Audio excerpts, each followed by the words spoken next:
I used to be the kind of person who thought karma was something you talked about at book club, not something that actually showed up at your front door. That changed on a Tuesday in October when I opened an email invitation to my 10-year high school reunion and saw his name on the list of confirmed guests, Wyatt Bellamy. And underneath his name, in small gray letters, it said, keynote speaker. I read that line 4 times. My name is Renee Castellano, and I grew up in a town called Silver Bluff, Montana, population barely 4,000, the kind of place where everybody's business is everybody's business by the time you've finished your coffee. I graduated from Silver Bluff High in a class of 81 kids, and if you'd asked any one of us back then to name the person least likely to succeed, most of us would have said the same name without even thinking about it. Wyatt Bellamy, the kid who wore the same 3 flannel shirts on rotation. The kid who ate lunch alone by the vending machines because the cafeteria felt like a minefield. He'd already lost in. The kid whose locker got jammed with gum so many times the janitor just gave up trying to clean it. I wasn't the worst to him. I want to say that clearly because it matters for what comes later, but I wasn't the best either. I laughed along. I let it happen in front of me more times than I can count on both hands. There's a specific kind of guilt that doesn't show up right away. It waits. It waits until you're 32 years old, sitting in your kitchen in Bozeman, staring at a laptop screen, wondering how the kid who used to flinch when someone raised a hand near him ended up being the person the whole reunion committee wanted standing behind a podium. I called my old friend Danielle that night. She still lived in Silver Bluff, still knew everything before the rest of us did. "You haven't heard," she said, and I could hear her smiling through the phone. The way people smile when they're about to hand you something you're not ready for. "Renee, you need to sit down." I didn't sit down. I stood right there in my kitchen, phone pressed hard against my ear, and I listened to her tell me 3 sentences about Wyatt Bellamy that didn't match a single memory I had of that boy. Not one. And that's when I knew I had to go back to Silver Bluff. Not for the reunion. For him. Danielle wouldn't tell me the details over the phone. She said some things you have to see for yourself, and honestly, that made me angrier than if she'd just spilled it right there. I spent the next 4 days doing the thing I always do when I can't control something. I researched. I searched his name so many times my browser started autofilling it before I typed the 3rd letter. Wyatt Bellamy. Nothing. No social media, no articles, nothing public-facing at all, which felt strange for someone important enough to headline a reunion. What I did find was an old photo, buried 9 pages deep in a search result from a local newspaper archive. It was from our senior year. Wyatt was standing off to the side of a group photo for the science fair, half out of frame, like even the photographer had forgotten to make room for him. I remembered that day. I remembered exactly why he was standing off to the side. He'd built something for that science fair. I don't even remember what it was anymore. Some kind of water filtration model. But I remember Colton Briggs and his friends knocking it off the table by accident, 20 minutes before judging started. I remember Wyatt on his knees in the hallway, picking up pieces of PVC pipe and wire, and I remember walking past him, not stopping, not even slowing down. I hadn't thought about that hallway in 15 years, and suddenly I couldn't stop thinking about it. My husband, Marcus, found me at 11 at night still scrolling through that same blurry photo. "You're going to make yourself sick over this," he said. Which was fair, because I probably was. I just don't understand what he could have become that... "Danielle wouldn't just tell me over the phone," I said. "Maybe it's not about what he became," Marcus said. "Maybe it's about how..."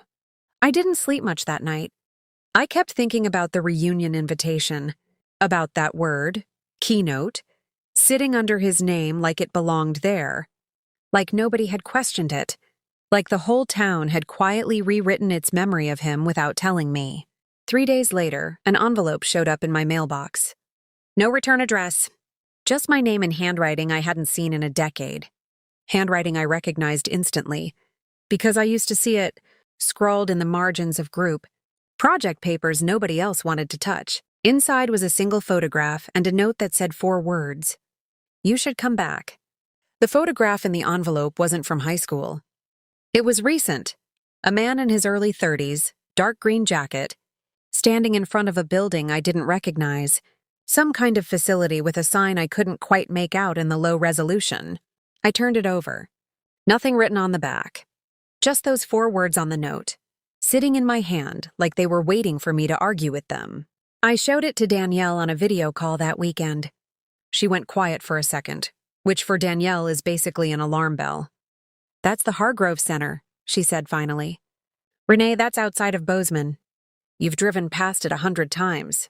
I had. It was the building off Route 12 with the long gravel driveway and the tall pines. The one everybody assumed was some kind of private retreat because nobody ever saw much activity there. I asked her what it was, and she said the same thing she'd said on the phone 4 days earlier. You need to see it yourself. I couldn't get it out of my head. I called in sick to work on a Thursday, first time in 2 years, and I drove out to Route 12 by myself, telling Marcus I just needed some air, which wasn't exactly a lie. The gravel driveway was longer than I remembered, lined with pine trees so thick they blocked out most of the afternoon light. And when the building finally came into view, my stomach dropped in a way I didn't have words for yet. There was a sign at the entrance, carved wood, simple lettering. The Bellamy Foundation for Youth Resilience. I sat in my car for a long time before I turned the engine off. A woman came out to greet visitors, mid-50s, kind eyes, name tag that said Pam. I told her I was an old classmate of Wyatt's, and something shifted in her face, softened like she'd heard that sentence 100 times, and it always meant something different, depending on who was saying it. "You're one of the ones from Silver Bluff," she said. Not a question. "Yes. He talks about that town a lot," Pam said. "Not the way you'd think." I asked her what she meant by that, and she gave me a small, careful smile, the kind adults give kids when they're about to let them find something, out on their own. "He should be back from the Denver trip Monday," she said. "Why don't you come to the assembly hall? There's something happening here. Monday afternoon you should probably see with your own eyes." I didn't ask what it was. I already knew I'd be there.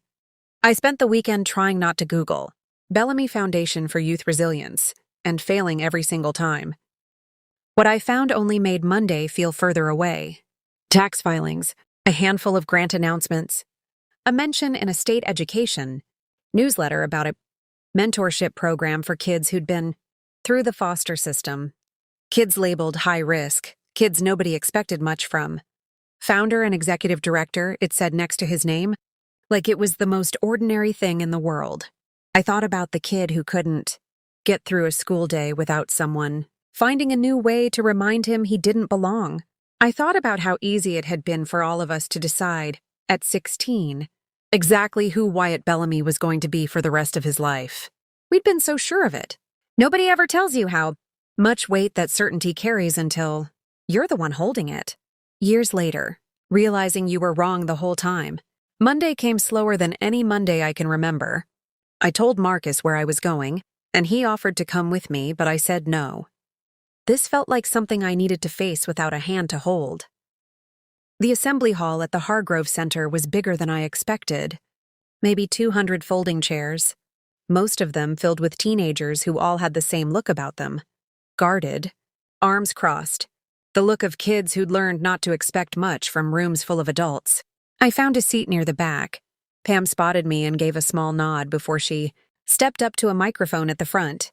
She talked for a few minutes about the program, about the last decade, about numbers, kids housed, kids graduated, kids who'd gone on to college on scholarships this foundation had built from nothing. Then she said his name, and the room did something I wasn't prepared for. It didn't just clap. It stood up. 200 kids who didn't strike, me as the type to stand up for anybody, rose out of their chairs at once, and from a side door, a man walked out in the same dark green jacket from the photograph. Taller than I remembered. Steadier. He scanned the crowd, the way people do when they're used to speaking in front of them. And then his eyes landed on the back row, on me. He didn't smile right away. He didn't look angry either. He just looked at me for a long moment, like he was deciding something. and then he leaned toward the microphone and said the last thing I expected to hear. "Before I start," he said, "I need everyone to give a minute to someone from my past who just walked back into my life." For a second, I thought about bolting for the door. 200 teenagers turned around in their chairs to look at me, and I felt 16 again. Felt that same hallway at Silver Bluff, feeling of every eye landing on the wrong person at the wrong time. Except this time, nobody was laughing. "Renee Castellano," Wyatt said, and the sound of my full name and his voice knocked something loose in my chest. "We went to high school together. Silver Bluff, Montana." She probably doesn't remember most of what I'm about to say, because most days she wasn't the one doing it. She was just there. I wanted to disappear into the folding chair. Instead, I made myself sit still and listen. I used to think being invisible was the worst thing that could happen to a kid, he said. Turns out it's not. The worst thing is being visible for all the wrong reasons. Being the joke, being the thing people pointed at to feel better about themselves. I spent a long time being both. Invisible when it mattered. Visible when it hurt. He wasn't looking at me with anger. That was the part that undid me. He was looking at me like I was proof of something, not a wound. About 12 years ago, a teacher pulled me aside after another rough day, he continued. She didn't tell me things would get better. She told me something different. She said, "One day, you're going to have the chance to be the adult you needed back then, for someone else." I didn't believe her. I do now. Every kid in this room is here because somebody decided they weren't a lost cause. I built this place because I know exactly what it feels like to be written off before you've had a chance to become anything. He paused, and for the first time he looked directly at me again. "Renee coming back today doesn't erase anything," he said. "But it means something that she came. It means people can carry a memory long, enough to let it change them instead of just letting them off the hook. That's rare. I want you all to remember that. The ones who hurt you don't always stay who they were, and sometimes neither do you." The room clapped again, and this time I clapped too. Tears running down my face in front of 200 strangers who had no idea who I used to be to him. Afterward, he found me by the door. We didn't hug. We didn't need to. He just said, "Thanks for coming back," and I said the only true thing I had. "I should have come back a long time ago." He nodded like he'd been waiting 10 years to hear exactly that.